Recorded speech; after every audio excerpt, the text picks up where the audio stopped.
Ada kisah yang saya selalu terngiang-ngiang tentang dua orang sahabat. Dua-duanya senior nih.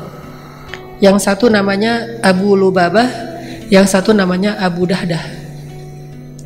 Abu Lubabah punya pohon korma satu-satunya, dan itu subur banget pohon kormanya, tumbuh di sebelah rumah anak yatim, sehingga dia agak miring sedikit pohon kormanya dan tumbuh di sebelah rumah anak yatim. Zaman dulu rumah orang Arab kalau orang miskin mah tidak ada atap, jadi terbuka gitu atap langit. Karena pohon kormanya rindang, sehingga kalau buah-buah korma itu jatuh, ada juga yang jatuh ke dalam rumah anak yatim. Dan anak yatim itu ketika ada yang jatuh ke dalam rumahnya, namanya anak kecil, diambil jadi cemilan. Jadi kalau anak sekarang permen, dulu mah korma, makan sama anak yatim. Abu Lubabah tahu ternyata buah kormanya ada yang dimakan sama anak yatim yang jatuh ke dalam rumah mereka.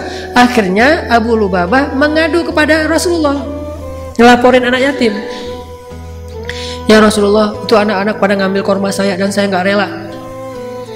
Dipanggil, Rasulullah nggak tahu kalau itu anak yatim. Ketika dipanggil menghadap ke Rasul, ditanya kenapa kalian makan? Oh, kami kira kami punya hak di situ, soalnya kami anak yatim. Baru Rasulullah tahu ternyata itu anak yatim. Langsung Nabi mengatakan kepada Abu Lubabah, ya Abu Lubabah, maukah kamu punya pohon kurma di surga? Gimana caranya ya Rasulullah? Wakafkanlah pohon itu kepada anak yatim, maka Allah akan menggantikan untuk kamu satu pohon kurma di surga, yang kalau kamu berjalan di bawah naungannya 100 tahun, kamu belum keluar dari naungannya. 100 tahun jalan di bawah pohon itu, belum keluar dari bayang-bayang naungan pohon tersebut. Saking rindang dan besarnya pohon di surga. Mau nggak kamu dapat pohon kurma di surga dengan wakaf pohon kurma di dunia? Apa kata Abu Lubabah? Ya Rasulullah, itu satu-satunya harta yang saya punya. Bahasa halus dari menolak, nggak mau. Rasulullah juga tidak marah, tidak memaksa. La ikraha fiddin. Lagi pula bagaimanapun Abu Lubabah ini ahlu Badar loh. Ikut, dia veteran Badar. Yang Allah sudah mengatakan lakukan apa yang kalian suka, Allah maafin. Ya Rasulullah, itu pohon kurma satu-satunya yang saya punya. Oh ya sudah, udah pulang aja. Begitu Abu Lubabah dan anak yatim pulang, Abu Dahdah datang. Abu Dahdah bilang, ya Rasulullah, saya tadi nguping mendengar percakapan engkau dengan Abu Lubabah. By the way, kalau bahasa kita ya, by the way, kalau saya yang melakukan itu, saya dapat nggak apa yang engkau janjikan di akhirat?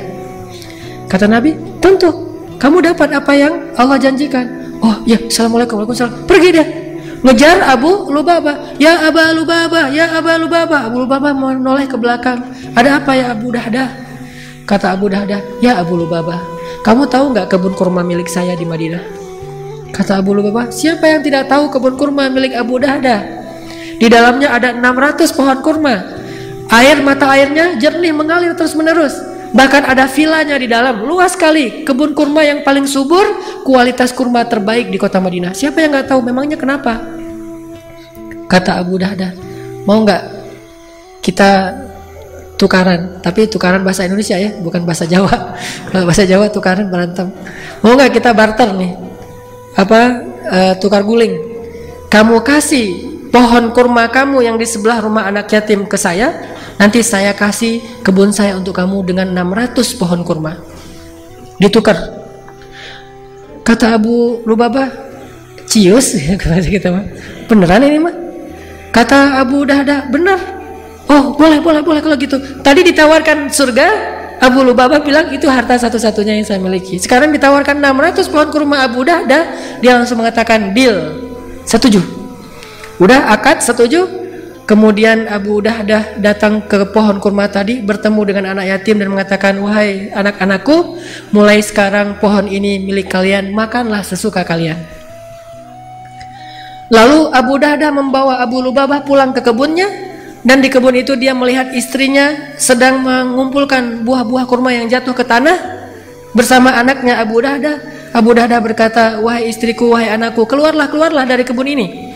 Istrinya bertanya, kenapa ya Abu Dahdah? Kebun ini sudah saya jual. Berapa kamu jual? Kepada siapa kamu menjualnya? Kata Abu Dahdah, saya menjualnya kepada Allah dan Allah membayarnya dengan surga yang lebih baik daripada dunia. Apa kata istrinya? Rabahta ya Abu Dahdah. Itu baru untung wahai Abu Dahdah. Itu baru untung. Keluar istrinya. Gak minta talak ya. Wah, ceraikan saya hari ini juga. Pulangkan saya ke rumah orang tua saya. Enggak. Ini istri yang soleha. Akhirat lebih dia cintai daripada dunia. Sehingga istrinya mensupport.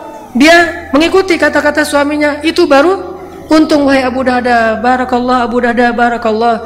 Lalu ketika Nabi mendengar apa yang dilakukan Abu Dahdah, Nabi mendoakan keberkahan bagi keluarga Abu Dahdah, dan Allah ganti nikmat di dunia dan di akhirat. Dia tetap menjadi orang kaya, tumbuh lagi hartanya berkah, dan di akhirat pun dia mendapatkan kebun-kebun kurma yang setahun dikelilingi oleh malaikat Jibril, belum bahkan keluar dari pinggirnya saja.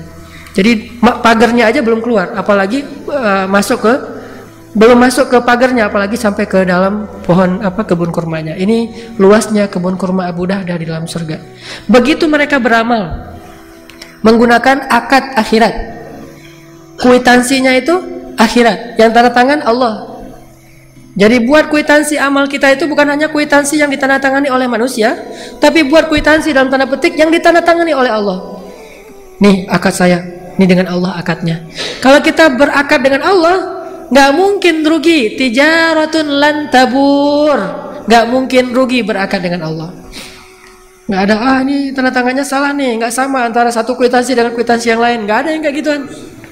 Allah yang menjadi saksi. Sehingga kalau kita berakad untuk Allah Subhanahu wa taala, idzan la yudayyi'akallah. Allah nggak akan mengecewakan kamu.